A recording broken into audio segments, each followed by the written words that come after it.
এবারের বাজেটে কি থাকছে প্রবাসীদের জন্য? আগের চেয়ে সুযোগ সুবিধা বৃদ্ধি করছে নাকি কমিয়েছে? এতদিন পর্যন্ত একজন যাত্রী ৮টি মোবাইল ফোন আনতে পারতেন।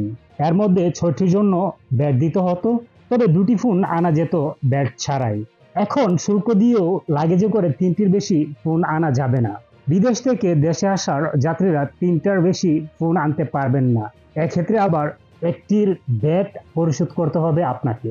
বৃহস্পতিবার ২০২৪-২০২৫ অর্থ বছরের বাজেট প্রস্তাবে অর্থমন্ত্রী আবুল হাসান মাহমুদ আলী এই প্রস্তাব করেছেন। ৩০,০০০ টাকা দামের মোবাইলের জন্য ৫,০০০ টাকা, ৩০,০০০ টাকা থেকে ৬০,০০০ টাকা মোবাইলের জন্য ১০,০০০ টাকা এবং ৬০,০০০-এর বেশি দামি মোবাইলের জন্য আপনাকে ২৫,০০০ টাকা ভ্যাট দিতে হবে। এবার আপনি চিন্তা করে দেখুন, আপনি প্রবাস থেকে আসার সময় মোবাইল নিয়ে আসবেন নাকি আসবেন না। প্রস্তাবিত বাজেটে আনঅ্যাকম্পানিড লাগেজ শুল্ক কর পরিশোধ সাপেক্ষে খালাস করার বিধান যুক্ত করা হয়েছে। এছাড়া ২৪ ক্যারেটের স্বর্ণ আনার প্রবণতা বাড়ছে জানিয়ে কর ফাঁকি রোধে স্বর্ণালংকারের নতুন সংজ্ঞা নির্ধারণ করা হয়েছে। মধ্যপ্রাচ্যের বিভিন্ন দেশ হতে কাস্টমস শুল্ক ফাঁকি দেওয়ার উদ্দেশ্যে স্বর্ণালংকার ২৪ ক্যারেটের স্বর্ণ আনার প্রবণতা বাড়ছে বলে মনে করছে আমাদের মাননীয় সরকার। এজন্য ২৪ ক্যারেটের স্বর্ণালংকার আনার সুযোগ বন্ধ হতে পারে, তবে ২২ ক্যারেট বা তার নিচের ক্যারেটের স্বর্ণালংকার ১০০ গ্রাম পর্যন্ত আনা যাবে।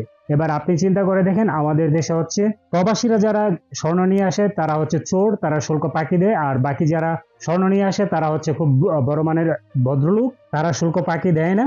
আপনি আপনার টাকায় স্বর্ণ নিয়ে আসবেন, এক্ষেত্রে আপনাকে বলা হচ্ছে আপনি শুল্ক ফাঁকি দেওয়ার উদ্দেশ্যে ২৪ ক্যারেটের উপর স্বর্ণ নিয়ে আসেন। আরে ভাই, আমার প্রশ্ন হচ্ছে, আমি একজন প্রবাসী, আমি অনেক কষ্ট করে টাকা উপার্জন করে যখন আমি আমার ফ্যামিলির জন্য স্বর্ণ নিয়ে আসবো, সেখানে আপনি শুল্ক ফাঁকি দেওয়ার বা কি আপনি দেখতে পাচ্ছেন? আমাদের মাননীয় যে সরকার, দেশ প্রধান যারা, তারা কি শুধু প্রবাসীদেরকে টার্গেট করে যে প্রবাসীরাই সবকিছু করে? এত তো কামলারা এত পরিমাণ টাকা আত্মসাৎ করে যেখানে, তখন তাদের নজর কোথায় থাকে? তখন কি তারা এগুলো দেখতে পায় না? বর্তমানে খুব বেশি সমালোচিত যে ব্যক্তি বেনজির আহমেদের কথা সবাই শুনেছেন।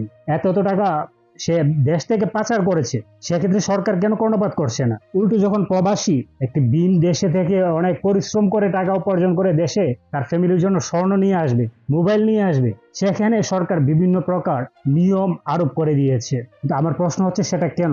আমি একজন প্রবাসী, আমার রেমিটেন্সের টাকায় একটি দেশ সচল হচ্ছে, আমাদের এই প্রবাসীদের রেমিটেন্সের দ্বারাই টিকে আছে বাংলাদেশ। সেই প্রবাসীরাই কেন প্রতিটা বাজেটের ক্ষেত্রে বারবার লাঞ্ছিত হবে এবং বাজেটের সব টার্গেট কেন প্রবাসীদেরকে রাখা হবে? প্রবাসীরা কি বাইরে থেকে টাকা চুরি করে নিয়ে আসছে? তারা কষ্টে উপার্জিত টাকা দিয়েই যেগুলো নিয়ে আসে, মোবাইল হোক স্বর্ণ হোক, তার কষ্ট উপার্জিত টাকা দিয়ে সে নিয়ে আসে। সো আমি মনে করব আমাদের মাননীয় প্রধানমন্ত্রী এবং যারা এর সাথে সংশ্লিষ্ট কর্মকর্তা আছে, তারা এই বিষয়ে যথাযথ পদক্ষেপ গ্রহণ করবেন। আর আপনি একজন প্রবাসী হিসেবে আপনার মতামত অবশ্যই কমেন্টস করে জানাতে ভুল করবেন না।